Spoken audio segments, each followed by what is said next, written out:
नमस्कार, आकाशवाणी से प्रस्तुत है समाचार प्रभात।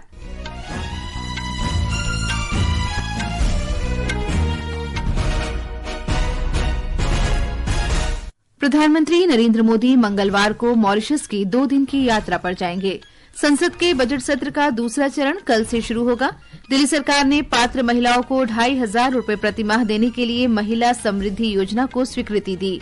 वित्त मंत्री निर्मला सीतारामन ने कहा, भारत आर्थिक विकास को बढ़ावा देने और सुचारू आपूर्ति श्रृंखला सुनिश्चित करने के लिए अमेरिका के साथ एक सुगम व्यापार समझौते को प्रयासरत। खेलो इंडिया विंटर गेम्स का दूसरा चरण आज जम्मू कश्मीर के गुलमर्ग में शुरू होगा और आईसीसी चैंपियंस ट्रॉफी क्रिकेट के फाइनल में आज दुबई में भारत और न्यूजीलैंड आमने सामने। समाचार प्रभात के साथ मैं फरहत नाज। प्रधानमंत्री नरेंद्र मोदी मंगलवार को मॉरिशस की 2 दिन की यात्रा पर जाएंगे। नई दिल्ली में कल शाम मीडिया से बातचीत में विदेश सचिव विक्रम मिस्री ने इसकी जानकारी दी। उन्होंने बताया कि प्रधानमंत्री मॉरिशस के राष्ट्रीय दिवस समारोह में मुख्य अतिथि होंगे। श्री मोदी मॉरिशस के राष्ट्रपति धर्मवीर गोकुल से भेंट करेंगे और प्रधानमंत्री नवीन चंद्र राम गुलाम तथा अन्य वरिष्ठ नेताओं के साथ विचार विमर्श करेंगे। विदेश सचिव ने कहा है कि प्रधानमंत्री की इस यात्रा से दोनों देशों को भागीदारी की समीक्षा करने और इसे मजबूती प्रदान करने का अवसर मिलेगा। Mauritius is also one of our key partners in the Indian Ocean. It's a close maritime neighbor. It was in Mauritius in 2015 that Prime Minister had articulated Vision Sagar, security and growth for all in the region, which underscored India's commitment to the Indian Ocean region. भारतीय सुरक्षा बलों का एक दल, नौसेना का एक जहाज और वायुसेना का आकाश गंगा का स्काई डाइविंग दल मॉरिशस के राष्ट्रीय दिवस समारोह में शामिल होगा। संसद के बजट सत्र का दूसरा चरण कल से शुरू होगा और ये 4 अप्रैल तक चलेगा। इस दौरान सदन की 20 बैठकें होंगी और वर्ष 2024-25 के लिए अनुदान मांगों और विनियोग विधेयक पर चर्चा होगी और मतदान होगा। इसके अलावा बैंकिंग कानून संशोधन विधेयक, तटीय नौवहन विधेयक 2024, त्रिभुवन सहकारी विश्वविद्यालय विधेयक, आव्रजन और विदेशी विधेयक 2025 तथा रेलवे संशोधन विधेयक सहित कई विधायी कार्यों पर चर्चा होगी और इन्हें पारित किया जाएगा। बजट सत्र का पहला चरण 31 जनवरी से 13 फरवरी तक हुआ था। वित्त मंत्री निर्मला सीतारामन ने 1 फरवरी को केंद्रीय बजट पेश किया था। दिल्ली सरकार ने पात्र महिलाओं को 2,500 रुपए देने के लिए महिला समृद्धि योजना को स्वीकृति दे दी है। हमारे संवाददाता ने जानकारी दी है कि इस योजना को लागू करने के लिए 5,100 करोड़ रुपए का बजटीय प्रावधान किया गया है।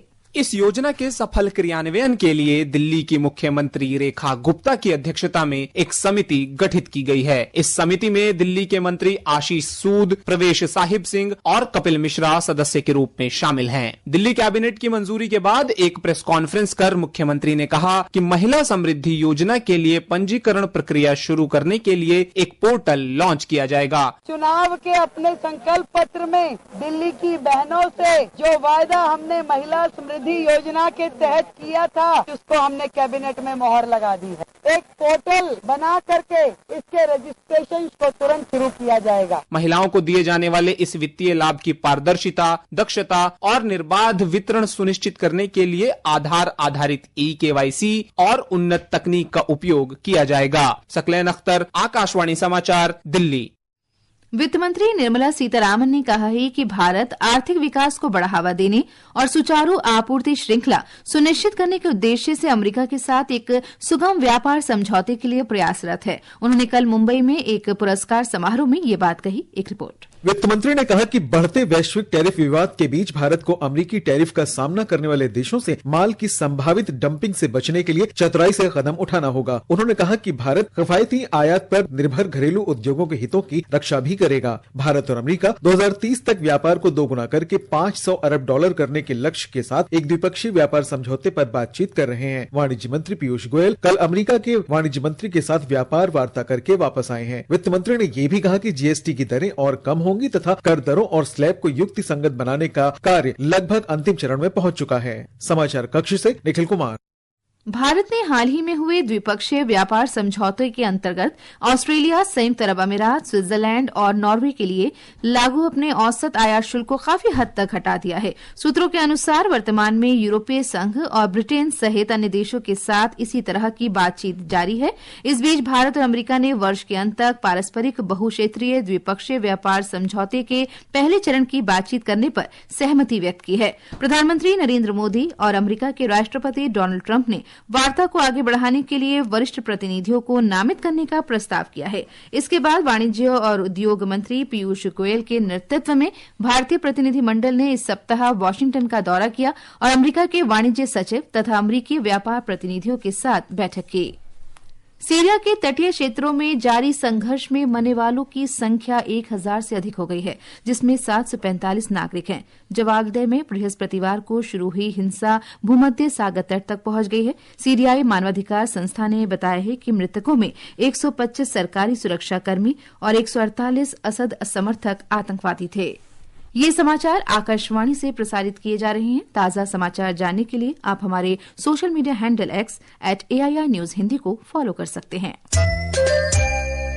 श्रम मंत्रालय ने श्रमिकों से आयुष्मान भारत प्रधानमंत्री जन आरोग्य योजना का लाभ उठाने के लिए स्वयं को पंजीकृत कराने का अनुरोध किया है। हमारे संवाददाता ने बताया है कि इस योजना के अंतर्गत किसी संगठन के साथ काम करने वाले श्रमिक ई-श्रम पोर्टल पर अपना पंजीकरण ऑनलाइन करा सकते हैं। यह योजना देश के 31,000 से अधिक सार्वजनिक और निजी पैनलबद्ध अस्पतालों में द्वितीय और तृतीय श्रेणी के स्वास्थ्य देखभाल सेवाओं के लिए प्रति परिवार प्रति वर्ष 5 लाख रुपए का कवरेज प्रदान करती है। देश की अर्थव्यवस्था में गिग और ऑनलाइन प्लेटफॉर्म से नौकरी प्राप्त करने वाले श्रमिकों के योगदान को स्वीकार करते हुए केंद्रीय बजट में ई श्रम पोर्टल पर इनका पंजीकरण करने, पहचान पत्र जारी करने और स्वास्थ्य देखभाल का प्रावधान किया गया है। नीति आयोग के अनुसार भारत की गिग अर्थव्यवस्था में 1 करोड़ से अधिक श्रमिकों को रोजगार मिलने और 2029 से 30 तक कार्यबल बढ़कर 2 करोड़ 35 लाख होने की उम्मीद है। इन बजटीय प्रावधानों का शीघ्र कार्यान्वयन सुनिश्चित करने के लिए मंत्रालय जल्द ही एक योजना शुरू करेगा। आनंद की रिपोर्ट के साथ समाचार कक्ष से जया भारती। और बात अगर खेलों की की जाए तो दुबई में आज भारत और न्यूजीलैंड के बीच होने वाले मैच में आईसीसी चैंपियंस ट्रॉफी के फाइनल मुकाबले को लेकर क्रिकेट प्रेमियों में उत्साह का माहौल है। भारत और न्यूजीलैंड के बीच हाल ही में हुए एक दिवसीय मुकाबलों ने आज एक रोमांचक मैच के लिए मंच तैयार कर दिया है। भारत एक मजबूत रिकॉर्ड के साथ फाइनल में पहुंचा है। मैच से पहले प्रेस वार्ता में भारतीय उप कप्तान शुभमन गिल ने कहा कि 2024 में भारत की 2020 विश्व कप जीत ने टीम पर से दबाव कम कर दिया है। लास्ट मैच में विराट भाई को देखा, क्योंकि उन्होंने इतने इंपॉर्टेंट मैचेस इंडिया के लिए खेले हुए हैं और जितनी ज्यादा बार आपने वो प्रेशर हैंडल किया होता है तो आपको पता है कि मैंने ऑलरेडी ये चीज की हुई है, तो एक्सपीरियंस प्लेयर डेफिनेटली काम आते हैं वहाँ पे। हालांकि भारत ने हाल के मैचों में अपना दबदबा दिखाया है, लेकिन दबाव में अच्छा प्रदर्शन करने की न्यूजीलैंड की क्षमता एक महत्वपूर्ण कारक बनी हुई है। आज होने वाले फाइनल मुकाबले के काफी रोमांचक होने की उम्मीद है, जिसमें भारत की मजबूत बल्लेबाजी का सामना न्यूजीलैंड के अनुभवी गेंदबाजी आक्रमण से होगा। दुबई से विनोद कुमार की रिपोर्ट के साथ समाचार कक्ष से मुकेश कुमार बल। वहीं खेलो इंडिया विंटर गेम्स का दूसरा चरण आज जम्मू कश्मीर के गुलमर्ग में शुरू हो रहा है। इसमें स्कीइंग और स्नो बोर्डिंग में प्रतियोगिताएं आयोजित की जाएंगी। दूसरा चरण 22 से 25 फरवरी तक आयोजित होना था, लेकिन गुलमर्ग में बर्फ की कमी के कारण इसे स्थगित करना पड़ा। इन खेलों का पहला चरण इस वर्ष जनवरी में लद्दाख के लेह में आयोजित किया गया था। पहले चरण में केंद्र शासित प्रदेश लद्दाख विजयी रहा था। अंतर्राष्ट्रीय मास्टर्स लीग 2020 क्रिकेट टूर्नामेंट में कल छत्तीसगढ़ के रायपुर में इंडिया मास्टर्स ने वेस्टइंडीज मास्टर्स को 7 रन से हरा दिया। प्रतियोगिता में कल रायपुर में श्रीलंका मास्टर्स का सामना इंग्लैंड मास्टर्स से होगा। मैच शाम 7:30 बजे से खेला जाएगा। मौसम विभाग ने आज पश्चिम बंगाल के उप हिमालयी क्षेत्र में अलग अलग स्थानों पर गरज के साथ वर्षा होने और बिजली चमकने का अनुमान व्यक्त किया है। जम्मू कश्मीर, लद्दाख, गिलगित, बाल्टिस्तान, मुजफ्फराबाद, हिमाचल प्रदेश, तमिलनाडु, पुदुचेरी और कराईकल में अलग अलग स्थानों पर गरज के साथ बारिश की संभावना है। ये समाचार हमारी वेबसाइट www.newsonair.gov.in और हमारे news on AIR mobile app पर भी उपलब्ध हैं। और अब आज के समाचार पत्रों की सुर्खियों के साथ हैं देवेंद्र त्रिपाठी। धन्यवाद फरहत। अंतर्राष्ट्रीय महिला दिवस पर कल दिल्ली में महिला समृद्धि योजना को मंजूरी मिलने की खबर सभी अखबारों की पहली सुर्खी है। हिंदुस्तान लिखता है, दिल्ली की महिलाओं को 2500 रुपए मिलेंगे, हर महीने आर्थिक मदद का प्रस्ताव कैबिनेट में पास। भारत और न्यूजीलैंड में आज खिताबी भिड़ंत, विराट और रोहित के करियर का यह हो सकता है आखिरी बड़ा मैच, जनसत्ता सहित कई अखबारों की सुर्खी है। चेन्नई के ऑफिसर्स ट्रेनिंग एकेडमी से देश को मिले 133 लेफ्टिनेंट, इनमें 24 महिलाएं और 12 विदेशी सैन्य अफसर भी ट्रेनिंग पूरी कर चुके। दैनिक भास्कर में है, 22 भाषाओं के रचनाकार साहित्य अकादमी पुरस्कार से सम्मानित। दैनिक जागरण की खबर है, जनसत्ता ने मुख्य अतिथि रंगकर्मी महेश दस्तानी के शब्द प्रकाशित किए हैं। भाषाई विविधता हमारी राष्ट्रीय पहचान भी है। तेल घी ज्यादा खाने से भूलने की बीमारी, शोधकर्ताओं का दावा, भोजन से है इंसान की याददाश्त का नाश्ता, हिंदुस्तान की सुर्खी है। धन्यवाद देवेंद्र। और अंत में मुख्य समाचार एक बार फिर। प्रधानमंत्री नरेंद्र मोदी मंगलवार को मॉरिशस की 2 दिन की यात्रा पर जाएंगे। संसद के बजट सत्र का दूसरा चरण कल से शुरू होगा। दिल्ली सरकार ने पात्र महिलाओं को 2500 रुपए प्रतिमाह देने के लिए महिला समृद्धि योजना को स्वीकृति दी।